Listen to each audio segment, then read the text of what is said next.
নেফ railway বা railway এতিয়া rail চলাচল বন্ধ কৰি দিছে। ফ্লাইটৰ সংখ্যাও কমি আহি আছে আৰু শ্ৰমিক কৃষক এক্সপ্ৰেছো আৰু ৪-৫খনতকৈ বেছি অহাৰ আমাৰ ইনফৰমেশ্যন নাই। গতিকে মই ধাৰণা কৰিছোঁ যে অসমৰ বাহিৰত মানে গুৱাহাটী মহানগৰীৰ বাহিৰৰ পৰা লাহে লাহে কেছসমূহ কমি যাব, কিন্তু গুৱাহাটী মহানগৰীৰ কেছ ঊৰ্ধ্বমুখী ৰূপত গতি কৰিব।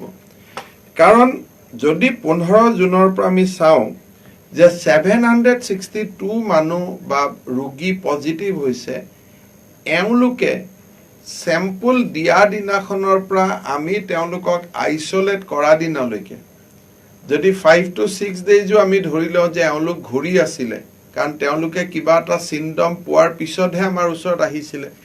গতিকে এই গোটেই কথাখিনি যদি আমি ধৰি লওঁ, তেতিয়াহ'লে এইটো অনস্বীকাৰ্য যে মহানগৰীত বহুখিনি লোকৰ মাজলৈ কোভিড বিয়পি গৈছে আৰু এইটো বিয়পি যোৱাটো ফ্ৰম দ্য নাম্বাৰ আমি ক'ব পাৰোঁ। এটা কাৰণ আমি দেখা পাইছোঁ, যোৱা পৰহি দিনাখন মই দিল্লীত আছিলোঁ, মই দেখা পাইছোঁ যে সকলো মানুহে মাস্ক ব্যৱহাৰ কৰি আছে। ৰাস্তা ঘাটত প্ৰয়োজন নহ'লে মানুহ ওলাই নাহে। আমি মোবাইল উঠালে গম পাওঁ যে আনলকৰ প্ৰক্ৰিয়া শুৰু হৈছে, কিন্তু আপোনালোক দৰকাৰ নহ'লে ঘৰৰ পৰা ওলাই নাহিব। মাস্ক ব্যৱহাৰ কৰিব, 2 মিটাৰ ডিষ্টেঞ্চত থাকিব। আজি গুৱাহাটী মহানগৰীৰ কাৰ্যত 10% লোকেও মাস্ক ব্যৱহাৰ কৰা নাই, ছ'চিয়েল ডিষ্টেঞ্চ মেইনটেইন কৰা নাই আৰু মহানগৰীত সন্ধিয়াৰ যিটো আমাৰ মহানগৰীৰ এটা স্বৰূপ যে গধূলি আমি 10জন লোকে লগ হৈ একেলগে বহি আমি কথা বতৰা পাতোঁ, ঘৰুৱা ভাষাত তাক আড্ডা মাৰা বুলি কওঁ। হোটেলত আমি ৰেষ্টুৰেণ্ট খুলি দিছোঁ যে চাহ একাপ খাব, ভাত সাজ খাব, কিন্তু এটা বহি থকাৰ যিটো এটা পৰম্পৰা লাহে লাহে লাহে লাহে সেইটো উভতি আহিলে। আৰু চৰকাৰী অফিচ কাৰ্যালয়সমূহতো মানুহৰ সংখ্যা বাঢ়িলে। নেশ্যনেল হাইৱে আদি জাগাত য'ত নেকি ট্ৰাক আদিৰ লোডিং আনলোডিং হয়, তেনেকুৱা অঞ্চলবিলাকত অত্যাধিক লোকৰ জনসমাগমে মহানগৰীৰ পৰিৱেশটো অত্যন্ত ভয়াৱহ আৰু জটিল কৰি তুলিছে। ৰাইজে এটা কথা অনুভৱ কৰিব লাগিব যে আমাৰ আজিৰ দিনত মহানগৰীত হস্পিটেল বেড আছে 890। 890 আমাৰ লগত হস্পিটেল বেড আছে। যদিহে আমি গুৱাহাটী মেডিকেল কলেজখন সম্পূৰ্ণ বন্ধ কৰি কোভিড কৰি নিদিওঁ, তেতিয়াহ'লে আদাৰৱাইজ আমাৰ লগত মহানগৰীত হস্পিটেল বেড আছে 890। আৰু 890 যদি আমি 200 এভাৰেজত যদি আৰু 3 দিন পিছত আমি কেছ পাওঁ, 4 দিনত মহানগৰী হস্পিটেল বেডসমূহ পৰিপূৰ্ণ হৈ যাব। যদি 10 দিনত পৰিপূৰ্ণ হয় মোৰ অসুবিধা নাই, ৰোটেশ্যন হৈ থাকিব, কোনোবা ওলাই যাব, কোনোবা সোমাব। কিন্তু 4 দিনত যেতিয়া হস্পিটেল বেডসমূহ পূৰ্ণ হৈ যাব, তেতিয়া আমি ৰোটেট কৰিব নোৱাৰিম। গুৱাহাটীৰ পেচেণ্টক আমি নগাঁৱলৈকে লৈ যাব লাগিব, মৰিগাঁৱলৈকে লৈ যাব লাগিব, নলবাৰীলৈকে লৈ যাব লাগিব, তেজপুৰলৈকে লৈ যাব লাগিব। মানুহ গুৱাহাটীলৈকে আহে, কিন্তু আমি গুৱাহাটীৰ পেচেণ্টক দূৰলৈকে লৈ যাব লাগিব। তাৰ কাৰণে এম্বুলেন্স লাগিব। মানুহৰ মনত প্ৰশ্ন আহিব যে গুৱাহাটীৰ পৰা আমাৰ ইয়াত কিয় পেচেণ্টবিলাক লৈ আহিছে, আন জেগাবিলাকত সমস্যাৰ সৃষ্টি হ'ব। মহানগৰীৰ যিসকল লোকে ভাবে যে লকডাউনৰ দৰে প্ৰক্ৰিয়াবিলাক অৰ্থনৈতিকভাৱে খুব সুন্দৰ পজিটিভ নহয়, তেওঁলোকৰ লগত আমি একমত যে লকডাউন আদি হ'লে মানুহৰ আৰ্থিক জীৱনত বহুত ক্ষতিগ্ৰস্ত হয় আৰু তাক পৰিপূৰ্ণ কৰাটো খুব টান। কিন্তু যিসকলে ব্যৱসায় বাণিজ্য চলায়, তেওঁলোকৰ ওপৰত আমি এটা দায়িত্ব দিছিলোঁ যে আপোনালোকৰ ব্যৱসায়িক প্ৰতিষ্ঠানৰ বাহিৰত আপোনালোকে চেনিটাইজাৰ ৰাখিব লাগিব, আপোনালোকে কৰ্মচাৰী ইমানে ৰাখিব। কিন্তু আজি কোনো এজন মহানগৰীৰ কোনো বুলি ক'লে হয়তো 2-এজন থাকিব, কিন্তু মেক্সিমাম ব্যৱসায় প্ৰতিষ্ঠানেও আজি নিজৰ সামাজিক দায়িত্ব পালনত ব্যৰ্থ হৈছে। যেতিয়া মহানগৰীৰ বাসিন্দাসকলে নিজৰ সামাজিক দায়িত্ব পালনত আমি জনস্বাস্থ্যই বিচৰা ধৰণে আমি কৰিব নোৱাৰো বা আমি নিজৰ আচাৰ ব্যৱহাৰত আমি কোভিডৰ ভয়াৱহতাৰ কথা পাহৰি যাওঁ, then government has to come in. চৰকাৰে কৰবাত নহয় কৰবাত নিজৰ দায়িত্ব পালন কৰিব লাগিব, কাৰণ 800 পেচেণ্টৰ ওপৰত যোৱাৰ লগে লগে আমি পেচেণ্টক ঘৰৰ পৰা আনিব নোৱাৰা হ'ম, আৰু যেতিয়া ঘৰৰ পৰা আনিব নোৱাৰা হ'ম সি সংক্ৰমণে এক ভয়াৱহ ৰূপ ধাৰণ কৰিব, মৃতকৰ সংখ্যা বাঢ়িব আৰম্ভ কৰিব, আৰু সেই পৰিৱেশৰ লগত মোকাবিলা কৰাটো অত্যন্ত জটিল হৈ পৰিব। মই বহুত মহানগৰীত মোৰ বন্ধু বান্ধৱসকলৰ পৰা খবৰ লৈছিলোঁ, গুৱাহাটীত যিটো চলি আছে সেইটো আজিৰ দিনত কোনো চিটিতে চলি থকা নাই। বেংগলোৰ হওক, বম্বে হওক, দিল্লী হওক, কোনো চিটিতে এই ধৰণৰ এটা চলি থকা নাই যে খোলা মহানগৰী GS ৰোডতো মাস্ক নিপিন্ধাকৈ খোজকাঢ়ি আছে সকলোৰে চকুৰ আগত, ইজনে সিজনক নকয়ো যে আপুনি মাস্কটো পিন্ধকচোন, আমাৰ নহলে ল'ৰা ছোৱালীৰ অসুবিধা হ'ব।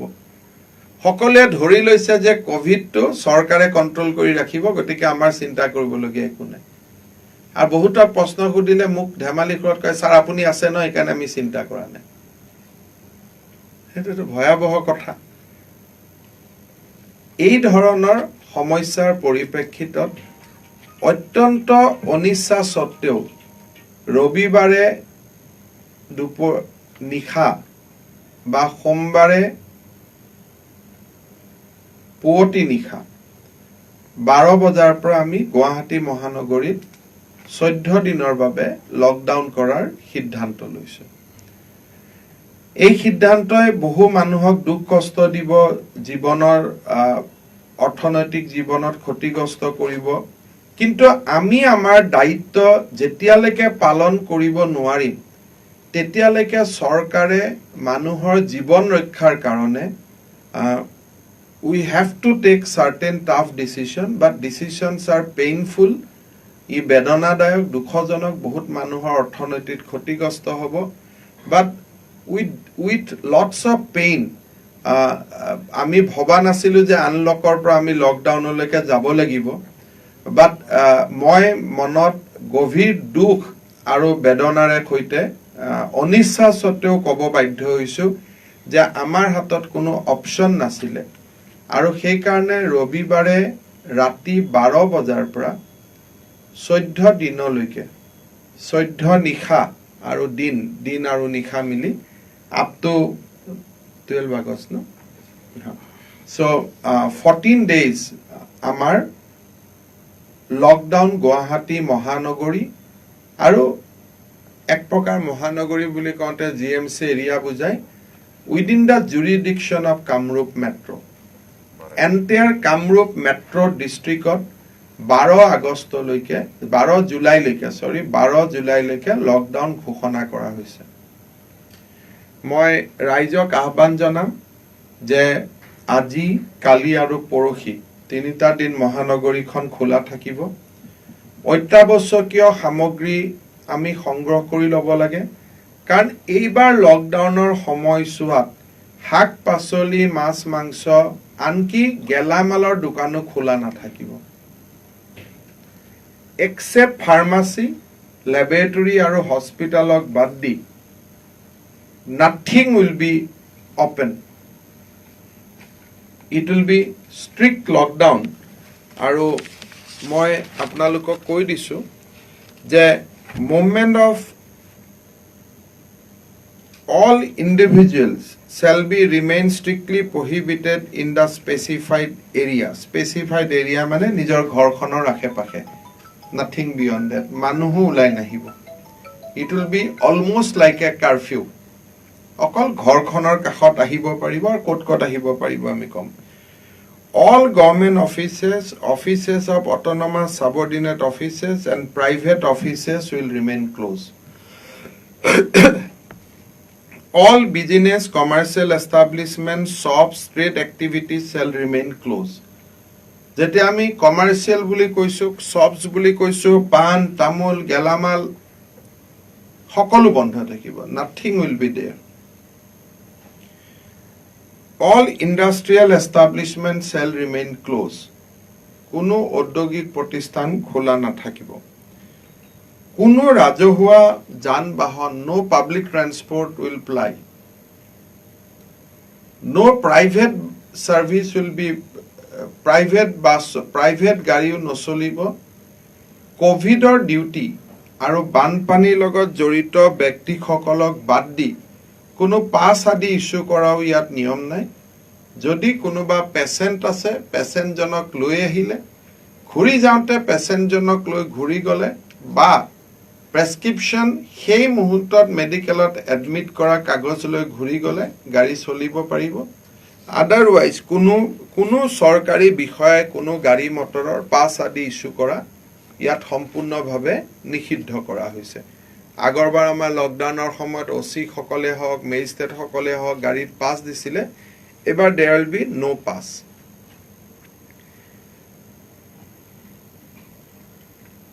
হস্পিটেলিটি সাৰ্ভিস, এডুকেশ্যন, মঠ মন্দিৰ সকলো বন্ধ থাকিব.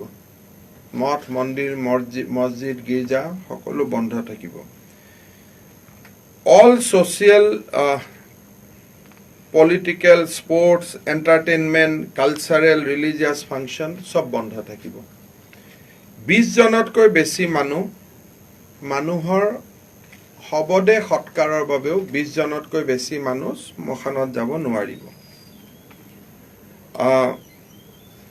আগতে কৈছো যে অল নন এসেনচিয়েল এণ্ড এভয়েডেবল মুভমেণ্ট, অৰ্থাৎ মেডিকেলত যালেতো যাব লাগিব, হস্পিটেলত গৈ যাব লাগিব. মদৰ দোকানে হওক, পাণ তামোলে হওক সকলো বন্ধ থাকিব.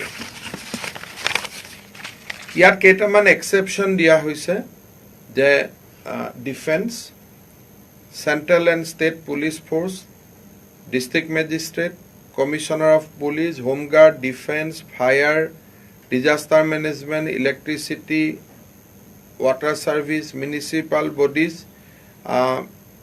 এইটো খোলা থাকিব. হেল্থ ডিপাৰ্টমেণ্ট আৰু মেডিকেল এষ্টাব্লিছমেণ্ট, হস্পিটেল এইটো খোলা থাকিব. বেংক উইথ স্কেলিটন ষ্টাফ, একদম কম সংখ্যক মানুহৰে বেংক চলিব আৰু ATM ছাৰ্ভিচটো চলি থাকিব.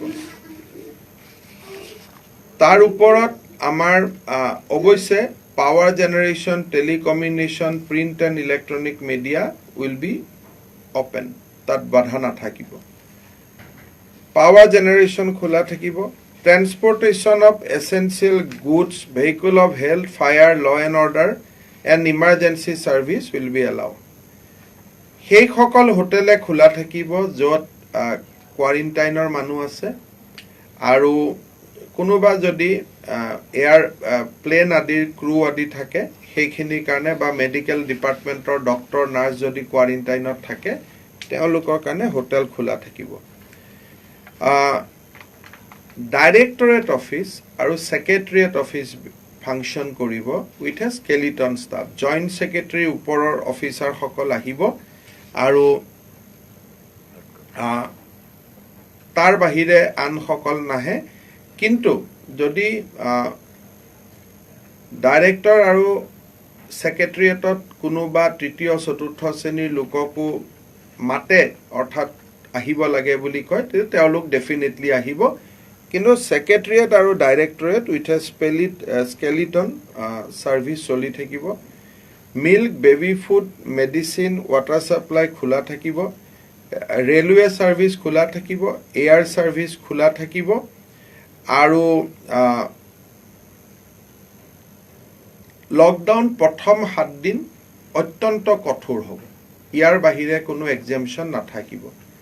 7 দিন পাৰ হোৱাৰ পিছত আমি হয়তো গ্ৰচাৰী শ্বপ, শাক পাচলি এই ধৰণৰ এসেনচিয়েল কথাখিনি আমি বিবেচনা কৰিম. কিন্তু প্ৰথম 7 দিন কোনো ধৰণে আমাৰ এই লকডাউনত শিথিলতা নাথাকিব. Basically except pharmacy, hospital, nothing will B available. এইটো হ'ল এইবাৰ লকডাউনৰ প্ৰথম 7 দিন.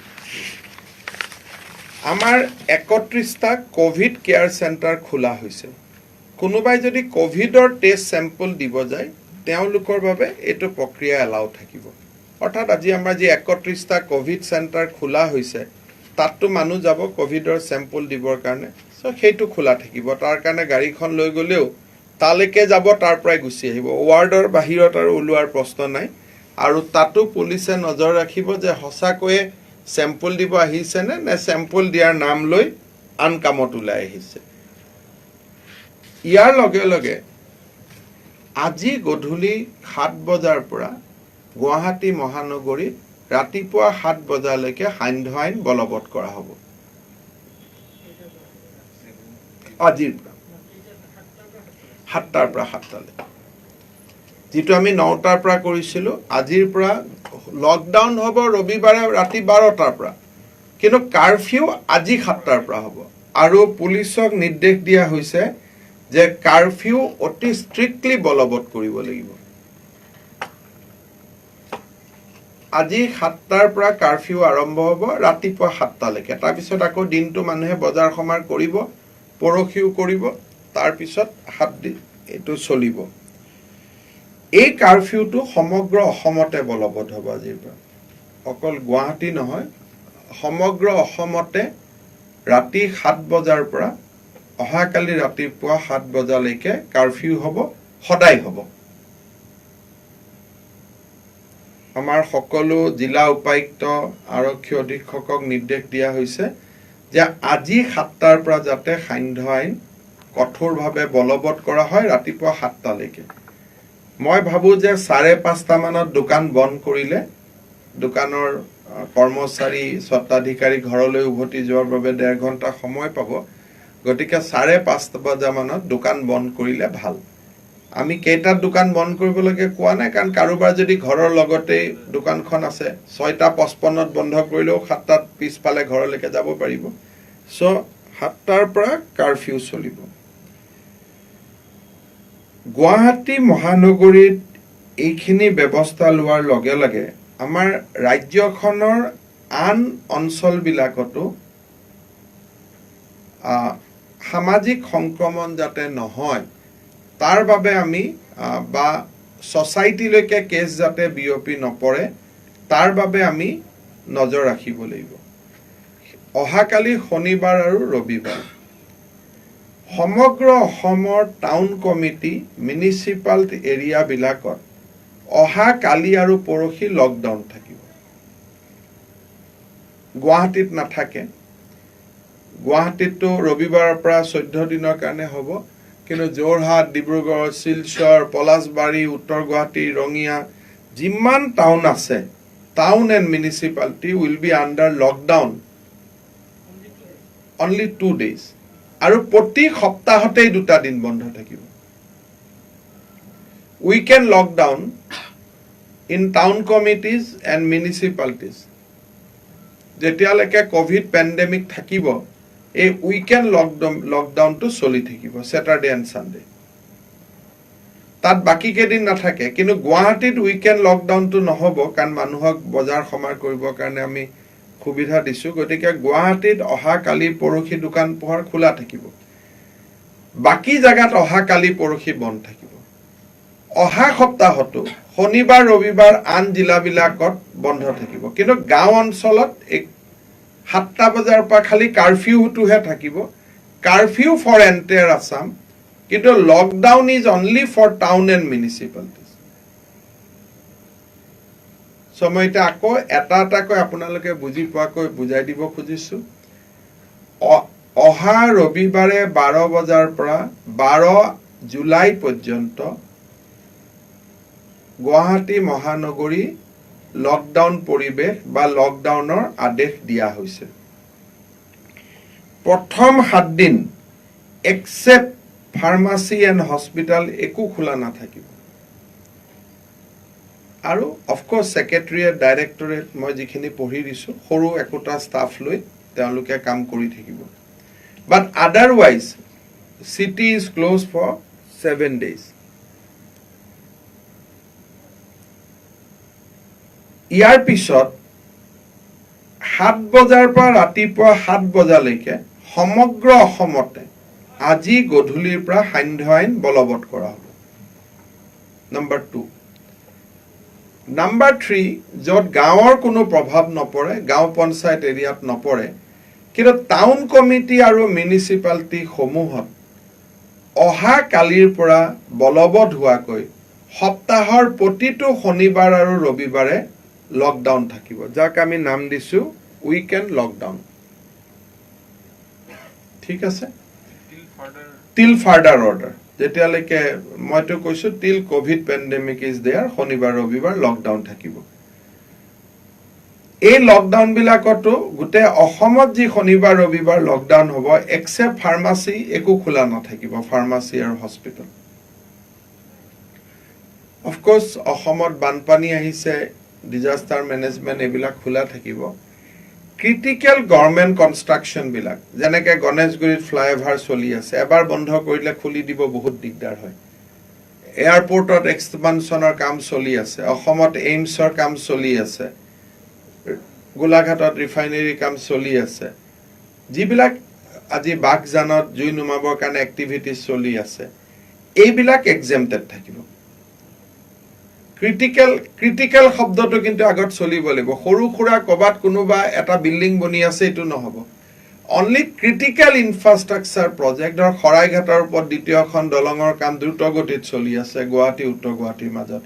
চ' critical infrastructure work will continue, কাৰণ এবাৰ শ্বাট ডাউন কৰিলে তাক অপেন কৰিবৰ কাৰণে বহুত দিগদাৰী হয়। গুৱাহাটী মেডিকেল কলেজত ছুপাৰ স্পেচিয়েলিটি হস্পিটেল বনি আছে, so' those will not be shut down. কিন্তু এমপ্লয়ীখিনিক এটা নিৰ্দিষ্ট পৰিসীমাৰ ভিতৰত কণ্ট্ৰেক্টৰে ৰাখিব লাগিব।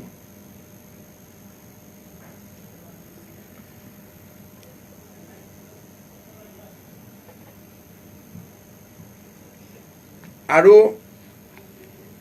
এইখিনি কৰাৰ পিছত আমি অহা শুকুৰবাৰে আমি ৰিভিউ কৰিম যে নেক্সট উইকৰ কাৰণে কি কি ৰিলেক্সেশ্যন দিব লাগে। মই মহানগৰী ৰাইজক এটা কথা ক'ব খোজো যে ধৰক মোৰ গাত আজি মোৰ অজানিতে কোভিড হৈ আছে, মই টেষ্ট কৰিব আহিব বেয়া পাইছো, টেষ্ট কৰিব খোজা নাই, কিন্তু মোৰ গাত জ্বৰ বা বেমাৰ নাই।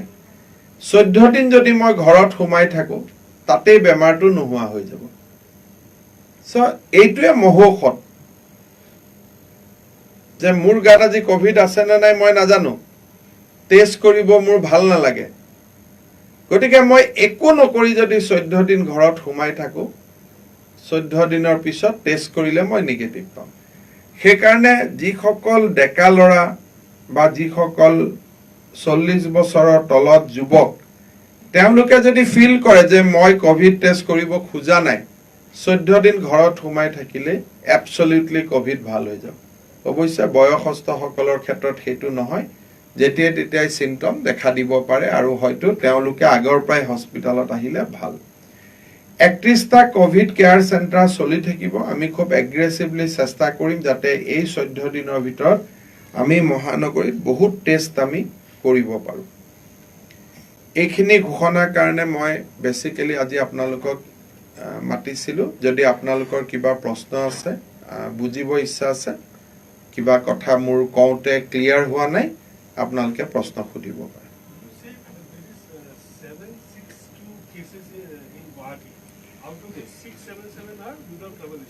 উইদাউট ট্ৰেভেল হিষ্ট্ৰী, কিন্তু গোটেইকেইটা হয় কি, কাৰোবাৰ হয়তো মোৰ হৈছিলে, মোৰ পৰা মোৰ দেউতা মাৰ হৈছে, তেনেকুৱাও আছে। Not without travel history but not without contract history. So 677 only from 15 June. Petrol pump খোলা থাকিব, কিন্তু গাড়ীয়ে ওলাব নালাগে। মিনিমাম তেওঁ পেট্ৰল পাম্পে যদি প্ৰাইভেট অদৰকাৰী গাড়ীক দিয়ে তেতিয়াহ'লে কথাটো বেলেগ হ'ব। আৰু যদি SP বা DCয়ে ভাবে যে আমি নিৰ্দিষ্ট কেইটামান পেট্ৰল ডিপুহে খোলা ৰাখিম, সেইটো তেওঁলোকে কৰিব পাৰে।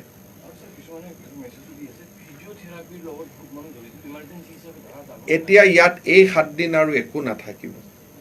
যদি ফিজিঅ'থেৰাপি চেণ্টাৰ আছে, চেণ্টাৰত খুলিব। হস্পিটেলতো ফিজিঅ'থেৰাপি থাকে, কিন্তু ঘৰত গৈ ফিজিঅ'থেৰাপি কৰা এই ধৰণৰ কথাবিলাক বন্ধ থাকিব প্ৰথম 7 দিন।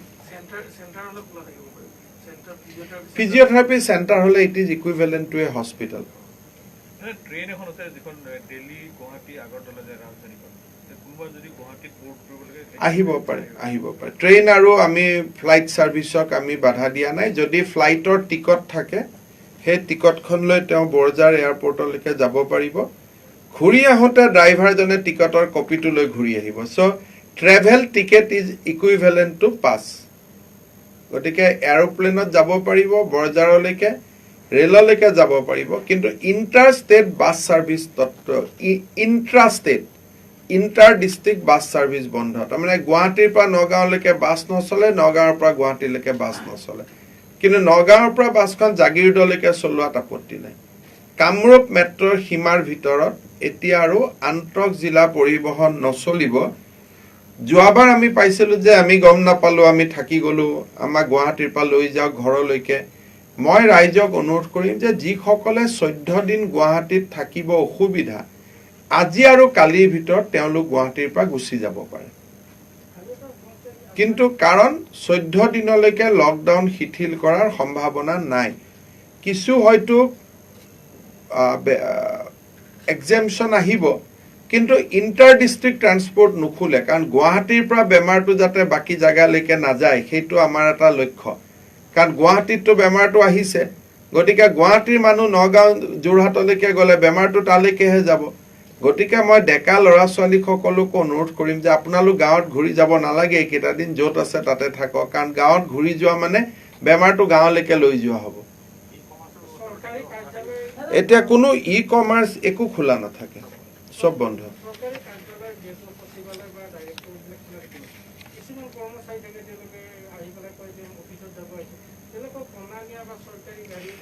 তেওঁলোকৰ পাছ থাকিব, তেওঁলোকৰ এমপ্লয়িজৰ নটিচ আছে, কিন্তু যিহেতু লকডাউনটো আমি বলবৎ কৰিম, কোনোবাই এনেকে ধৰণে আহিলে তেওঁতো অসত্য কথা ক'লে তেওঁতো চাকৰি যাব পাৰে চৰকাৰী কৰ্মচাৰী। গতিকে যিসকলৰ গাড়ীখন আছে জইণ্ট ছেক্ৰেটাৰী এজনে মই আনা নিয়া কৰা এইবোৰ বাস্তৱত সম্ভৱ নহয়। এইবোৰ ক'ব পাৰি, কিন্তু নুনমাটিত কোনোবা এজন আছে, কোনোবা বামুণী মৈদামত আছে, এইবিলাক কৰাটো 7 দিনত সম্ভৱ নহয়। জইণ্ট ছেক্ৰেটাৰী ওপৰৰ মানুহ আহিব, নিজৰ গাড়ীখন লৈ ধুনীয়াকৈ আহিব, ঘূৰি যাব। যদি কোনোবাই গাড়ীখন লৈ ঘৰৰ পৰা আপ এণ্ড ডাউন নকৰি অন্য এটা জেগাত যায়, আপোনালোকে নিউজ কৰিব, তেওঁ চাকৰিৰ পৰা নিলম্বিত হ'ব। Any misuse will lead to disciplinary action.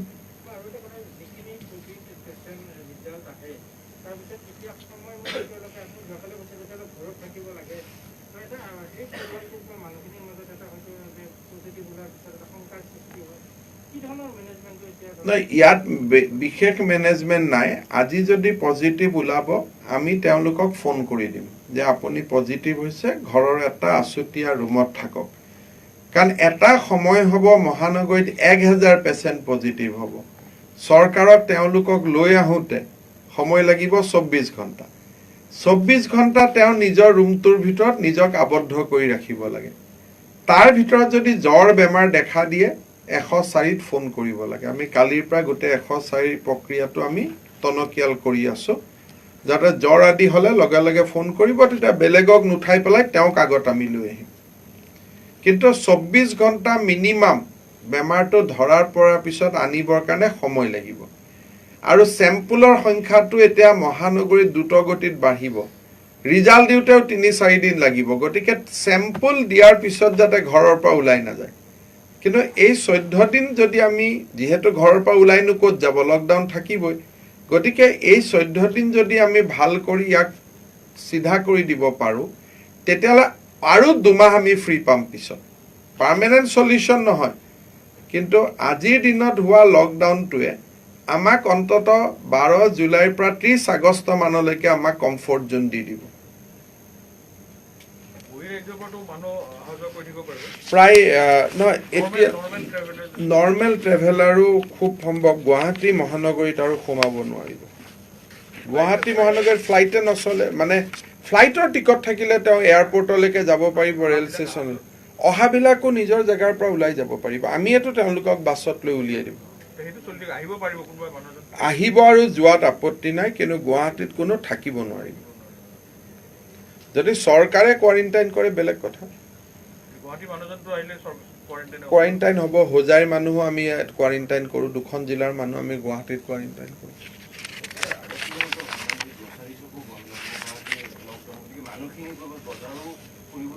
একো নালাগে এতিয়া মেইন কথাটো হ'ল যে গুৱাহাটীত মোৰ হস্পিটেল বেড নাই গতিকে যি বজাৰ কৰক আজি আৰু কালি কৰি লওক এই দুটা দিন তেওঁলোকে কৰি লওক অকণমান এই দুদিন ভিৰ লাগিব দোকানে দোকানে কিন্তু 14 দিনত সেইটো নিৰাময় হৈ যাব এই দুটা দিনত যদি কোনোবাই কিবা এটা বেমাৰ লৈও 14 দিন ঘৰত থাকিলেই নিৰাময় হৈ যাব গতিকে প্ৰথম 7 দিন মাছ মাংস সবজি একো খোলা নাথাকে গ্ৰোসাৰী পৰৱৰ্তী 7 দিনত আমি ৰিলেক্সেশ্যন দিম কাৰণ আপুনিতো আৰু আলু সবজি 7 দিনতকৈতো বেছি ঘৰত ৰাখিব নোৱাৰে গতিকে পিছৰ 7 দিনত ডেফিনেটলি ৰিলেক্সেশ্যন থাকিব কিন্তু প্ৰথম 7 দিন আমি খুব আফ্ৰিদা মই শুনি আছো প্ৰথম 7 দিন যথেষ্ট ষ্ট্ৰিক্ট কৰি লকডাউন পালন কৰা হ'ব আফ্ৰিদা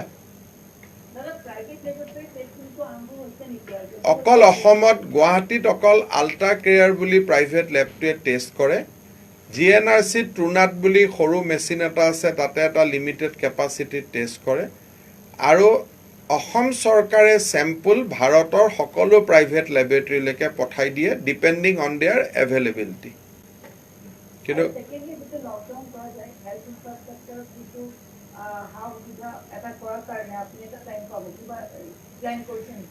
খানাপাৰাত আমি এখন মেক্সিভ হস্পিটাল বনাই আছো 800 পেশেন্টক ৰাখিব পৰাকৈ সো অহা 3 দিনত সেই হস্পিটালখন আৰম্ভ হ'ব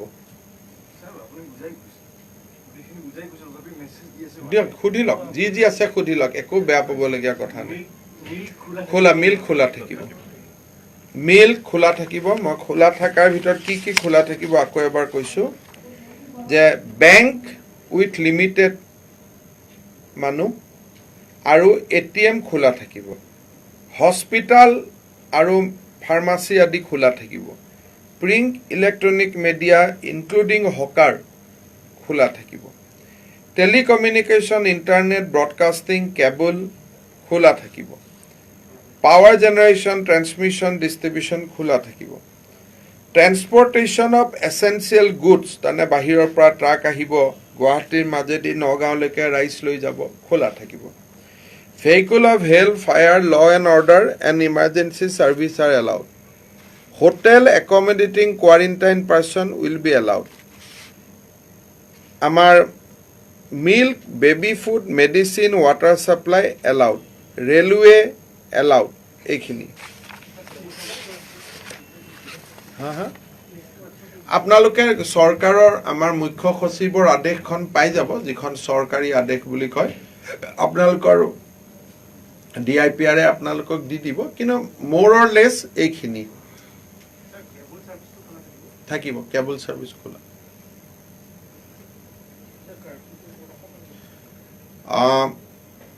Government of Assam in view of rising COVID cases in Guwahati has decided to impose a total lockdown from the midnight of 29 July. This 29 June. This lockdown will continue up to 12 July. Along with the lockdown in Guwahati city, in entire Assam, night curfew will be imposed from today, which will be started at 7 p.m. and will continue up to 7 a.m. next morning.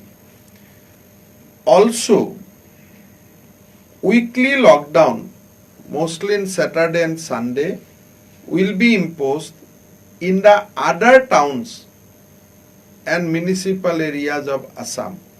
While Guwahati will be under complete lockdown, other town and city will be under weekly lockdown.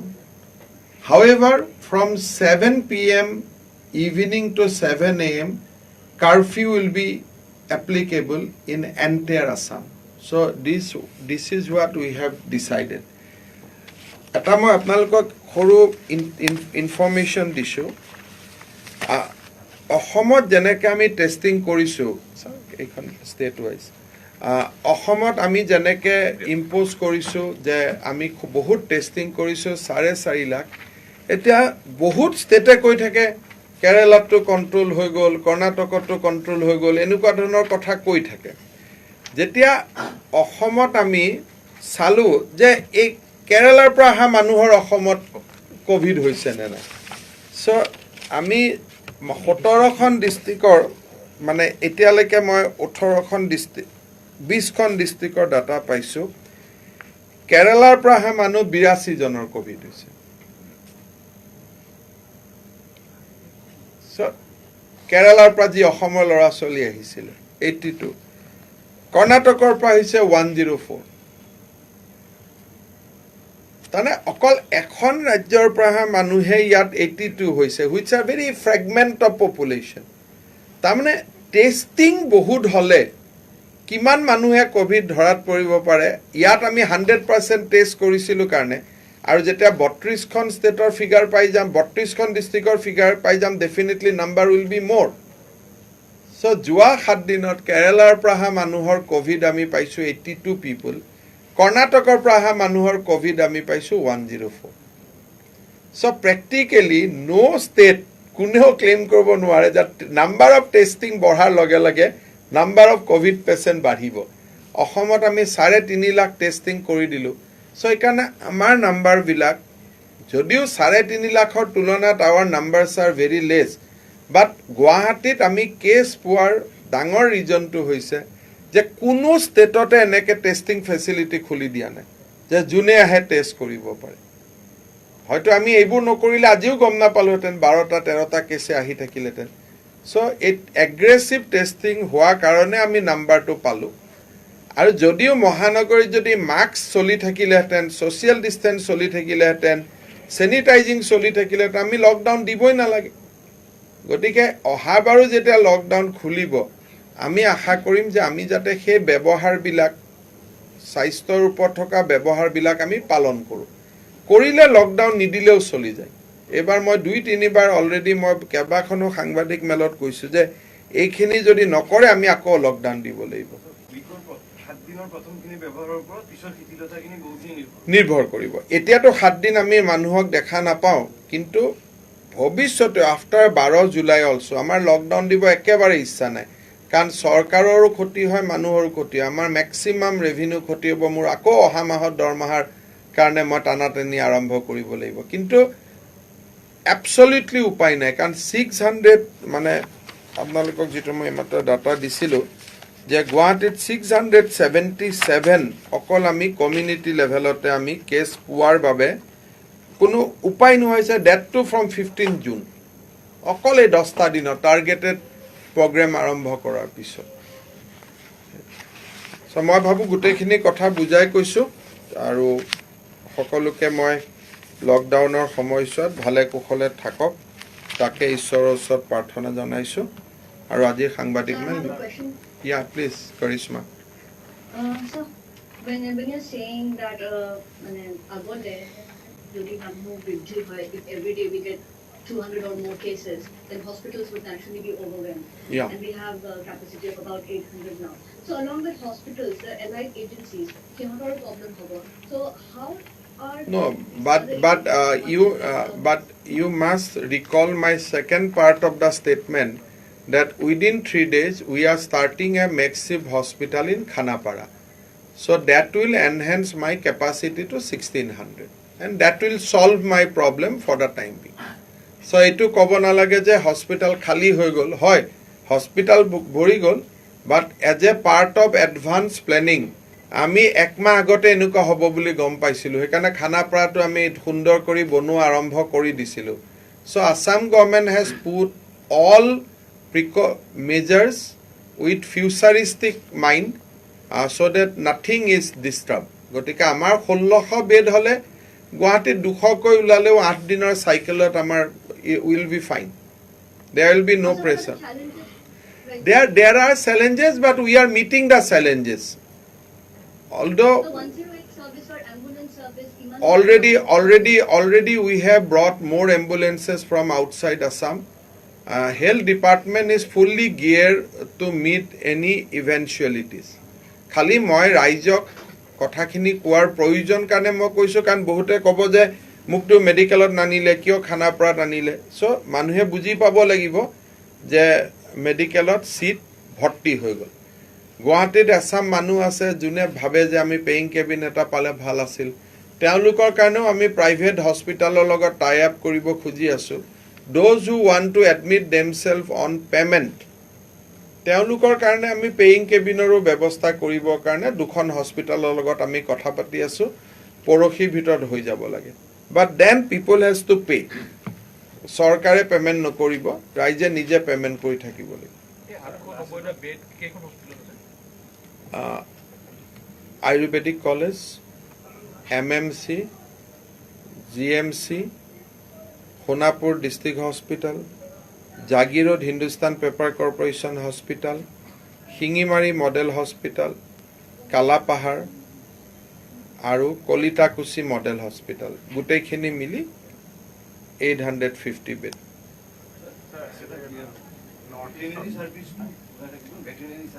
Veterinary service অকল hospital, veterinary hospital খোলা থাকিব আৰু কিবা হেৰি, কিন্তু veterinary feed টিডৰ দোকান খোলা নাথাকে। যি লাগে আজি আৰু কালিয়ে কিনি ল'ব।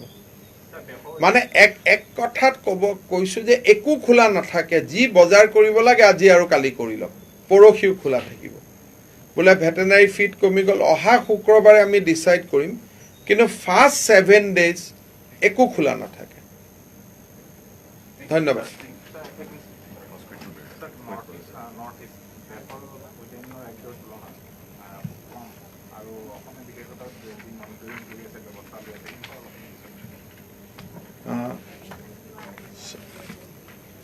In Assam, we are following 100% testing of the people who are coming from outside Assam.